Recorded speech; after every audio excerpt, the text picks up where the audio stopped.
Antarctica, the mysterious continent with no inhabitants, no history and treaties protecting the inconspicuous no-fly areas, has had more than its fair share of conspiracies over the years. From Nazi hiding spots, extraterrestrial landing zones, and its inexplicable connection to the hidden underground world of Agartha. You wouldn't be wrong if you thought this video was just another in a long line of conspiracy. But what if something much darker was going on in the continent? And what if there was proof?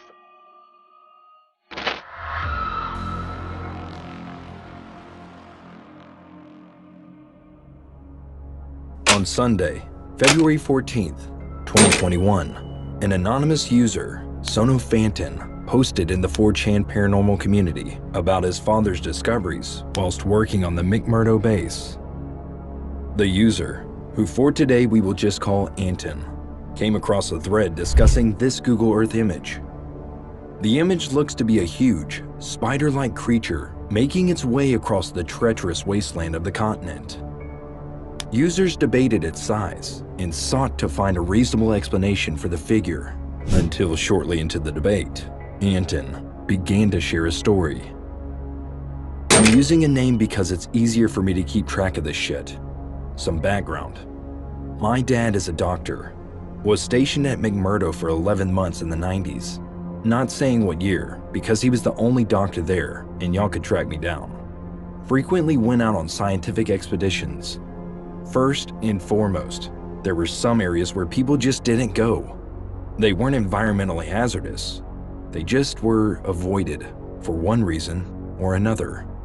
When my dad asked one of the researchers who had been there for 10 years, he went pale and told them to shut up. It was about 30 miles south, 10 east of McMurdo. They took a 5-mile detour around whatever the hell was there. Anton shares with users that his father had worked on the base, and after his time there, he had shared with his son that 5-legged spider-like creatures prowled the continent, only at night. Anton described how the creatures had been witnessed by many military workers, and his father even had Polaroid images of the tracks the creatures had made, with its footsteps being 30 to 40 human steps apart. But all of the workers had been scared into silence. Anton told the thread how on one occasion his father, a doctor at McMurdo, had attempted to find out more about the mysterious creatures. When his superiors got wind of what was going on, he was swiftly brought into his superior's office and yelled at, threatened with firing, and told they didn't need none of you unwanted smart types around here. From then on, Anton's father kept his questions to himself, for fear of what would happen if he spoke out. One day, Anton's father was called to treat a man he had never met before.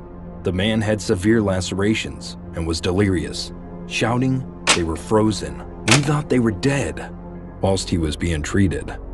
Anton's father was told the man, who he didn't believe even worked at the base, had simply fallen. But the cuts were too clean to have come from rocks, and no debris had been left behind. As he was being treated, the man simply repeats, "We let them loose," over and over again, before a guard attempted to gag him to stop him from talking anymore. Anton's father immediately tries to warn the guard off. The severity of the man's injuries meant that he was relying on an oxygen mask, and gagging him would mean a certain death. After that, Anton's father was escorted out and locked in his quarters until the injured man had apparently left the continent. As Anton was posting, users began jumping onto the thread, demanding to see any kind of proof of what Anton was saying. Anton responded by posting images of a plaque his father had received, which indeed confirmed he was there. As well as this, Anton said that his father had logged a lot of information on a computer, which he believed was still in the house. Hours later, an image of a computer, an Apple IIe, was posted by Anton, who had another story to share. Anton then told users how on one occasion, his father had been out in the field driving with some colleagues when they hit something. Jumping out of the car to see the damage, Anton's father was horrified to see something that resembled one of the monsters from the film Cloverfield.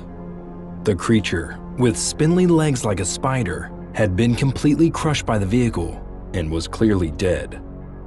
Before he could even believe what he was seeing, Anton's father was rushed back into the car and told to shut up about what he had seen. A cryptid? Some deformed Arctic creature? Or was something even more terrifying going on at the McMurdo base? According to Anton, the death toll in Antarctica was much larger than people would assume. Anton's father would tell his son about the devastating conditions some people would die in, ripped apart limb from limb and left in the snow to freeze. Anton's father would have to wait until the bodies thawed so that he could sew them back together and send them back home. But on one occasion, another man Anton's father had never met was brought in. He was missing his lower limbs and his intestines were spilling out. They couldn't find his lower half. Instead, Anton's father had to do the best he could to present the body to the man's family when his corpse was flown home. But what Anton's father did note was the fact that this was no quick death. By the looks of his injuries, he had been torn apart and clawed down from the bottom of his rib cage, with scratches and bite marks covering his torso. Even worse, his death was covered up and classified as hypothermia. Sure. By this time, so many unidentified men had been brought before Anton's father. So many unknown men in such a small area. He questioned why it appeared these men, or Arctic warfare officers, as they were called, were being shipped en masse to die. But of course, he couldn't say anything. Instead, he was forced to keep his head down and mouth shut. Arctic warfare officers weren't the only groups of people dying in horrific ways and being presented before Anton's father. Researchers were too. One time, whilst working on the body of a researcher, he struck gold. Inside their pockets was a journal. The journal contained deeply detailed diagrams and descriptions of animals that just didn't exist. What was going on? Fed up, Anton's father cornered another researcher, book in hand, and questioned her. She stiffened up and refused to answer anything. Hours later, Anton's father was given a final warning: shut up or get out. He was threatened with being sent back to America once again. Undeterred, Anton's father waited until his base commanding officer was out one day and took his chance to rifle through his things. He found hundreds of documents detailing operations that had taken place, excursions and experiments happening over and over again with detailed results. The base had been used to create and perfect military-grade animals to be used in warfare, and Anton's father had been an unwilling participant in everything.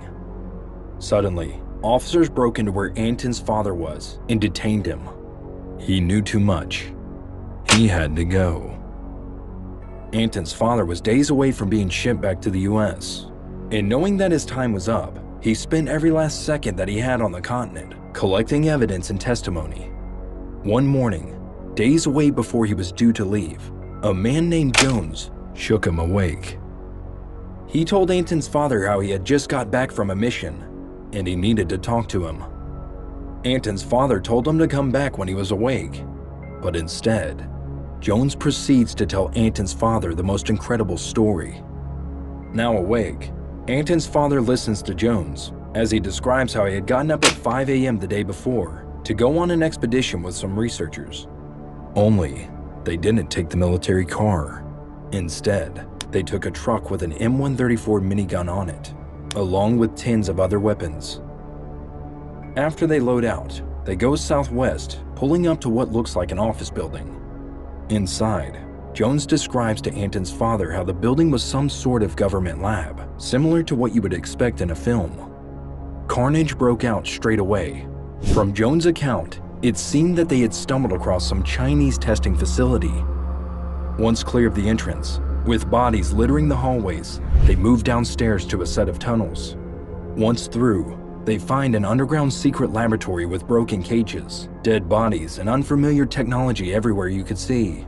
But Jones revealed to Anton's father that this was part of something bigger. Much bigger. You see, the tunnels weren't just for getting across the facility on foot. No, the tunnels actually hosted bullet trains with destinations like Hong Kong, New York, Melbourne, London, countries from all over the world. But that's not all. One cage had 2 of the primordial spider creatures inside, with the remnants of a human child. The creatures were being fed with children from all over the world. The Chinese base was being used as a human trafficking ring, with the victims ending up as dinner for what seemed like man-made creatures of warfare. Jones told Anton's father how it took them over 18 hours to clear the facility.